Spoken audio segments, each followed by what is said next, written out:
الحمد لله ثم الحمد لله رب العالمين والصلاة والسلام على أشرف الأنبياء والمرسلين وعلى آله وصحابه وخلفائه وأزواجه وأهل بيته وعلماء أمته وأولياء ملته وشهداء محبته أجمعين. أما بعد فأعوذ بالله من الشيطان الرجيم. بسم الله الرحمن الرحيم. إذ قال لصاحبه لا تحزن إن الله معنا. صدق الله مولانا العلي العظيم وبلغنا رسوله النبي الأمين الكريم ونحن على ذلك لمن الشاهدين والشاكرين والحمد لله رب العالمين. إن الله وملائكته يصلون على النبي يا أيها الذين آمنوا صلوا عليه وسلموا تسليما. اللهم صل على سيدنا مولانا محمد وعلى آل سيدنا مولانا محمد وبارك وسلم كما تحب وترضى بأن تصلي عليه. 2 مئی 1975 کو برطانیہ میں پہلی بار میں آیا اور یہاں کے میں تمام مراکز کا شکر گزار ہوں کہ مجھ جیسے بیرونی آدمی کو انہوں نے اسٹیج فراہم کیا اور اس اسٹیج پر میں اعلیٰ حضرت عظیم البرکت امام عشق و محبت مجدد دین و ملت نے جو دین و سنیت کی تشریح کی ہے اور جو ان کی کتابوں میں تمام و کمال موجود ہے اسے یہاں پھیلانے کا مجھے شرف حاصل ہوا.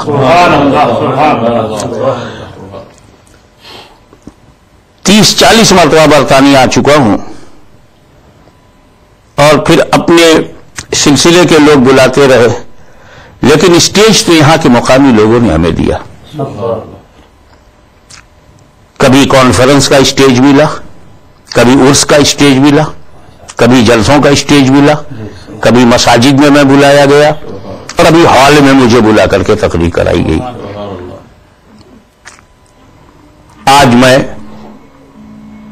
تہنیت پیش کرتا ہوں, شکریہ ادا کرتا ہوں پیر طریقت الحاج علاء الدین صدیقی مدد العلی کا کہ انہوں نے ایک جدید اسٹیج مجھ کو پیش کیا, کیونکہ اور اسٹیج میں جو میں بولتا تھا تو جو سامنے سامعین ہوتے تھے وہی سنا کرتے تھے اور آج ملکوں میں بیٹھ کر لوگ اپنے گھروں میں مجھے سن رہے ہیں. مولا تعالیٰ ان کے علم میں عمر میں برکت عطا فرمائے اور دین و سنیت کی سچی خدمت اس نور کے ذریعے نور پھیلتا رہے.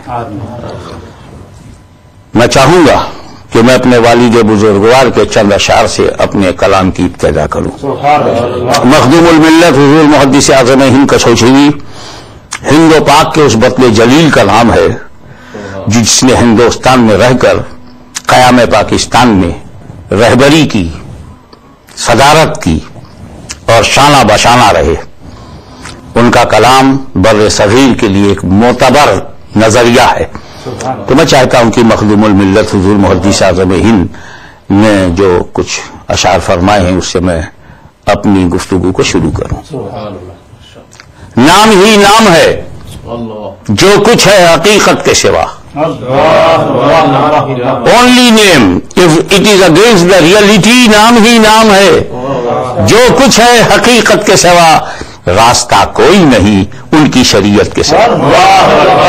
There is no way, only one way, that is the way of Holy Prophet صلی اللہ علیہ وسلم. راستہ کوئی نہیں ان کی شریعت کے سوا. اور سچ تو یہ ہے, یہی سب کچھ ہے کہ کچھ بھی نہ رہے. یہ سرکار شیخ اکبر محی الدین ابن عربی کے نظریے کو کس طرح سے پیش کر رہے ہیں. سچ تو یہ ہے, یہی سب کچھ ہے کہ کچھ بھی نہ رہے. طلب و طالب و مطلوب میں وحدت کے سوا. سچ تو یہ ہے, یہی سب کچھ ہے کہ کچھ بھی نہ رہے. طلب و طالب و مطلوب میں وحدت کے سوا. اور 5 سجدے بھی تھے, روزے بھی, زکات و حج بھی, 5 سجدے بھی تھے, روزے بھی، زکات و حج بھی، حشر میں کام نہ آیا کوئی رحمت کے سوا۔ 5 سجدے بھی تھے، روزے بھی، زکات و حج بھی، حشر میں کام نہ آیا کوئی رحمت کے سوا۔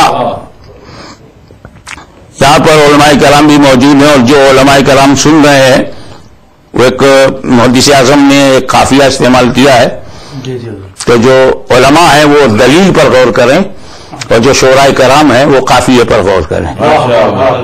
فرماتے ہیں ان لوگوں کے لیے جو مغرور النسب ہیں ان کی اصلاح کے لیے، اور درا حالے کی محروم الایمان ہے، یعنی محروم الایمان ہو کر مغرور کرنا، ان کی اصلاح کے لیے سرکار محدث اعظم فرماتے ہیں فضل ایمان ہی پر ہے، فضل ایمان ہی پہ ہے، فضل نسب بھی موقوف، فضل ایمان ہی پہ ہے، فضل نسب بھی موقوف، بو لہب کے بھی لگا ہاتھ نہ تبت کے سوا، بو لہب کے بھی لگا ہاتھ نہ، خاندان کا تھا مگر بے ایمان تھا، تو تبت یدا ابی لہب و تب، بو لہب کے بھی لگا ہاتھ نہ تبت کے سوا۔ اور شامیانہ نہیں خورشید قیامت کے لیے۔ آج برطانیہ میں ہم موسم سے بچنے کے لیے چھتیں بنا لیتے ہیں، بر صغیر میں ہم کپڑوں کا شامیانہ بنا لیتے ہیں، لیکن قیامت کے دن جب سورج کی تپش ہوگی تو کون سے شامیانے میں پناہ ملے گی؟ شامیانہ نہیں خورشید قیامت کے لیے، کالی کملی کے سوا، چادر عطرت کے سوا، کملی کے سوا، چادر عطرت کے سوا، شامیانہ نہیں خورشید قیامت کے لیے، کالی کملی کے سوا، چادر عطرت کے سوا۔ اور مرتبہ حضرت صدیق کا ہے یہ سید، سید تخلص فرماتے تھے، سید محمد نام تھا اور سید تخلص تھا۔ مرتبہ حضرت صدیق کا ہے یہ سید۔ پورا مصرع ختم ہو گیا، مرتبہ نہیں بتایا، ابھی تو ماحول بنانے میں، فضا بنانے میں ہی سارا وقت نکل گیا۔ مرتبہ حضرت صدیق کا ہے یہ سید، اب مرتبہ اگلے مصرے میں، اور ایک مصرے میں صدیق اکبر کا مرتبہ بتائیں گے۔ اگر میں ساری زندگی بولتا رہوں تو صدیق اکبر کے مرتبے کی حد بندی نہیں کر سکتا، پوری عمر بولتے رہو عمر کم ہو جائے گی، مگر فضائل صدیق اکبر کو پورا کا پورا کما حق بیان نہیں کیا جا سکتا۔ اور محدث اعظم ایک مصرے میں بیان کرے۔ دیکھیے ایک بات اچھی طرح سے سمجھیے، صدیق اکبر صحابی، اب صحابی سے پہلے صحابی سمجھیے۔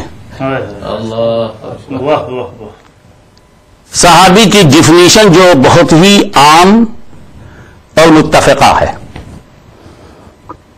اکثریت جس پر جمع ہے کہ جس بندے میں 2 کوالٹی ہے وہ صحابی ہے۔ If any person has 2 qualities, one اس نے نبی کو اپنے ماتھے کی آنکھوں سے دیکھا، دوسرے ایمان کے ساتھ دنیا سے گیا، دیدار مصطفیٰ، موت علی الاسلام، یہ 2 باتیں جس میں ہے وہ صحابی ہے۔ ابو جہل نے رسول کو دیکھا، ایمان پر گیا نہیں، وہ صحابی نہیں۔ اویس قرنی ایمان کے ساتھ گئے، دیکھا نہیں، وہ بھی صحابی نہیں۔ صحابی میں 2 کوالٹی چاہیے۔ میں اس بحث میں نہیں جاؤں گا کہ کن کن لوگوں نے بلوغ کی شرط لگائی ہے۔ بلوغ کی شرط لگانے سے حسنین کریمین کو صحابیت سے خارج کرنے کی کوشش ہے، اور مجھے اچھی نہیں لگتی کہ رسول پاک کے فیضان نظر کو عمروں میں قید کیا جائے، رسول پاک کے فیضان نظر کو عمروں میں قید کیا جائے، وہ بات دل کو نہیں لگتی۔ اس لیے حسنین کریمین بھی صحابی ہیں۔